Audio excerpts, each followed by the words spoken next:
Good morning. This is Christy with Time to Profit. It is Tuesday. I was going to say Wednesday, but it's only Tuesday. Oh my gosh.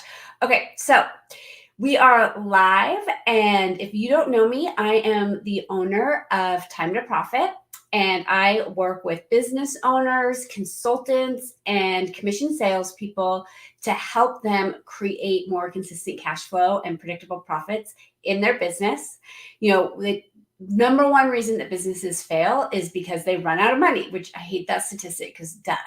But why do they run out of money? Oftentimes it's because they don't have enough customers. And if you don't have enough customers, you don't have enough clients, it's going to be hard to be successful. And so I want to give you guys the tools to really get those clients consistently so that you can set your business up for success. And one of the questions that has shown up or an area where people struggle is in follow-up, creating the right systems and approaches to follow up consistently. So what I want to talk about specifically today are three areas where consultants, where business owners, where commission salespeople get stuck in follow-up and really make it hard to be successful in that category before they even get started doing follow-up. So the number one reason that people struggle with follow-up is because they don't have a plan for follow-up.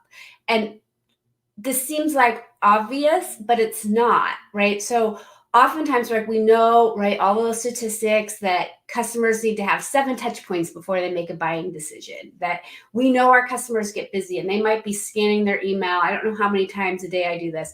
I'm going to get back to that. That looks interesting. I want to explore that more. And then I start doing my day and I forget about it completely. This is why follow-up is so important. But if we don't identify a plan for follow-up in advance, it can be really difficult to actually do it. So oftentimes what ends up happening is we're like, oh yeah, okay, I had this lead, I had that lead. Whatever happened to that person? Or maybe somebody asks, oh, I sent you that referral. And you're like, yeah, I reached out. But then what happened? Nothing. They didn't get back to me. Right. So if you can relate to this, just know that you're not alone. It happens to the best of us, but that's why having systems and strategies in place for follow-up are so important, because otherwise you are going to miss opportunities for business, right? So if you could even double your customers, which you absolutely could just by having a system of follow-up, it would make sense that this is an area you want to master. But what happens oftentimes, the reason we do it is we get busy too. So we forgot we sent that email. We don't know how long it's been since we reached out. We're focused on new leads and shiny objects and something that seems exciting. And we forget to go in and actually look at what is the status of the people that we've already reached out to. So it takes a lot of effort to get a lead. Leads can be expensive. They can take a lot of time. And so what I want you to do is maximize the value of the leads that you're getting through follow-up. So when I say not having a plan, this is really broken down into multiple areas, right? So it's not having a plan for people depending on what phase of business they're in. Not everybody who comes in that you meet or is a potential lead is going to have the same sense of urgency and is going to require the same amount of follow-up. Partly what you need to do is you need to differentiate where people are coming in and what type of follow-up is important given where they come in. We talked about this a little bit yesterday around converging your online and offline strategies, where you might meet somebody and they're not a good customer right now. I have a client that sells a software for healthcare providers, and if they have recently purchased a competing software where they're on a contract and have paid huge licensing fees, even if this software is going to be better for them and save them money, they're not going to be in an active buying cycle, right? It's like once you buy a house, more often than not, even if you find the most amazing house, you're not going to buy that house 3 months later. But maybe a year from now or 2 years from now, that customer is going to be interested in buying. So understanding that follow-up is going to look very different than somebody you meet that's in an active buying cycle, or that you are generating from cold outreach that is interested and has the potential to buy now. So you really want to kind of differentiate what types of follow-up for what types of customers, and then make a plan in advance that, we get in our own way when it comes to sales. Sales is a mental game, that the biggest obstacle to sales almost always is the person doing the sales, that we make a lot of assumptions about what our clients think. We fear rejection. All of this is normal. And we want to be liked, and we're worried how people are going to perceive us. So there's a lot of things happening that mentally that impact our approach to follow-up. So if you haven't decided in advance how you're going to follow up for each cycle, it's very likely that you're going to get in your own way. You're going to sit down at your computer and you're going to say, okay, I'm going to follow up. And then you're going to say, well, I don't want to bug them. I don't really know what to say. Or you're going to say, okay, I'm going to pick up my phone and send a text. Oh, is it too soon to follow up? Maybe they're busy. I'll put it off for another day. So if you decide in advance how often you're going to follow up, with what frequency, and what you're going to say, depending on where they are, it's easier to just execute that than have to make the decision about what the follow-up looks like while you're actually trying to execute the follow-up at the same time.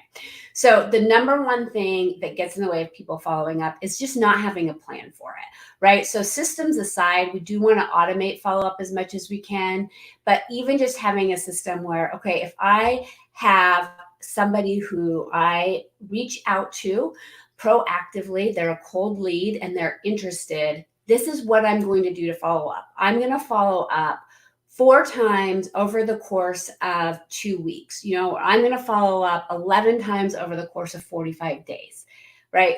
Decide in advance, because then you're not getting in your own way every single time that you're actually having to execute on that follow-up.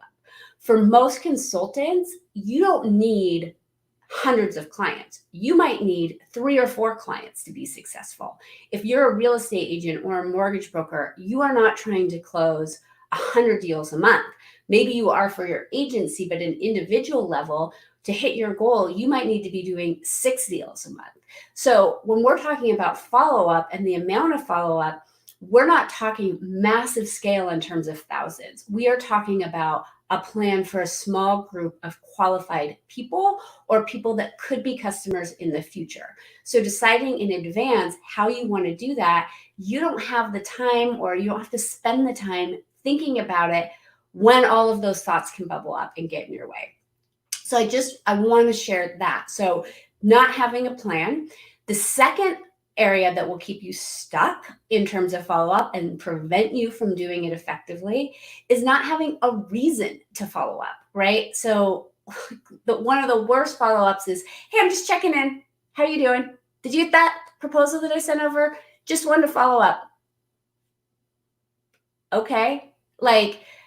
It's very non-specific, and there's not a lot of value add. So there's a couple of things. One, part of follow-up is adding value. So it might be, part of your follow-up plan is to share resources. Hey, after our conversation, I was thinking about some resources that I have that might help you in XYZ. I've attached them to this email. I'm going to follow up with you next week and see if you were able to dive into those, and if you have any specific questions about how to implement those in your business. See how that follow-up is just so much better than just, hey, just checking in. How you doing? Or, you can even specifically say, I wanted to follow up on this proposal that I sent over. I know that you were planning on talking to your owner of your company on that, and you had some budget analysis. I'm planning my schedule for the next 3 months. So, can you let me know by this day if we're planning on moving forward? There's a specific reason to follow up, not just, hey, I'm just checking in. The easiest follow-up if you're doing cold outreach is, are you interested in this? Is this something you're interested in? Do you want more information?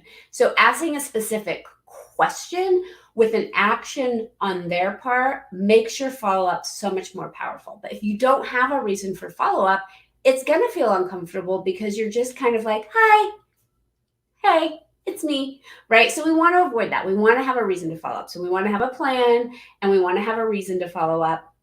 And then the third thing that gets in the way of good follow up or that stops you from following up is not setting expectations in advance. So right? You never tell the client or the prospect when you're going to follow up. You haven't set any expectations on when they should get back to you or what the timeline is for making a decision. So if you don't have those expectations, the follow up is going to feel a lot like, hi, checking in, how's it going? And it's going to feel like bugging, like, okay, I'm bugging you, I'm bugging you, I'm bugging you. Versus if you set expectations to follow up in advance, everyone's on the same page. So all you're doing is following up in terms of that expectation that has been agreed upon in the beginning. So I'm going to share more details on that. But I want to give you the three things that really keep people stuck outside of having technology, outside of having a CRM, outside of systems. Really where people get stuck is that they don't have a plan, they don't have a reason to follow up, and they haven't set expectations. So if you can avoid those three things, follow up will be much easier for you. So that's what I want to share today. Say hi in the comments. I hope you are having a fantastic day. I know there's a lot of talk right now about creating plans to reopen the economy. And I know the state of Oregon is really talking about that, especially in rural areas. So, whatever your belief is on if it's too late, too soon, I do want you thinking as business owners, what is your plan to reopen? What is your plan, not just to, carry on, but as we move forward and things reemerge, what is your plan to get your business up and running? So be thinking about that. And there might be people that you were, right in the middle of a sales conversation or a sales cycle with pre-COVID. And so starting to think about what is your follow-up now so that you can start re-engaging in those conversations will help you to get out of the gate strong when we have the all clear to do so. So just kind of something that's on my mind for my clients and for my own business as well. And I hope you're thinking about it as well. So I will see you tomorrow right around 10 a.m. And then we're going to talk a little bit more about good systems for follow-up and some tools and strategies around that. If you have other questions about where you're getting stuck in terms of winning those customers that are going to keep your business growing, you have customers, that's how you're going to succeed. If you grow your customer base, you're going to grow your business, right? Sales equals revenue. And so if you have a revenue problem, most likely you have a sales problem. So where are you getting stuck in that? Where do you feel like you're getting in your own way? Where do you feel like you don't have the right tools? Where do you feel like you're uncertain in terms of strategies? Send me a message and I will address those during our live Facebook Lives at 10 a.m. We're going to go live every day, Monday through Friday, through the rest of the month, and then we'll be back on our once a week schedule. Also, please, if you haven't already, sign up for and get access to the framework for creating predictable profits. This is a 4-part framework that is going to help you create more predictability in your business. This is the exact system and tools that I share with my clients that spend thousands of dollars to work with me. For a limited time, up until this Friday, you have the ability to gain access to that 4-part framework for free. So I'll share it in the comments. Make sure to go get your copy and download it. There is tons of great information that's going to help you put together those pieces in place to create those predictable profits in your business as we reemerge from this. And so it's right, you got to survive the hard times so that you can thrive in the good times, but be thinking about what does that look like for the next step. So that's mytimetoprofit.com/workshop. So you can go there. I'll share the comment, but make sure you download that free training. There is so much good stuff in there. And there's way more than I can cover in these Facebook Lives in terms of that 4-part framework for creating predictable profits. So get your free access to that while it's available. We are going to pull that on Friday because we're going to be launching a new program on Friday. So just get that while it's there. You'll be sad if you missed it. So go download it, mytimetoprofit.com/workshop, and I will see you tomorrow.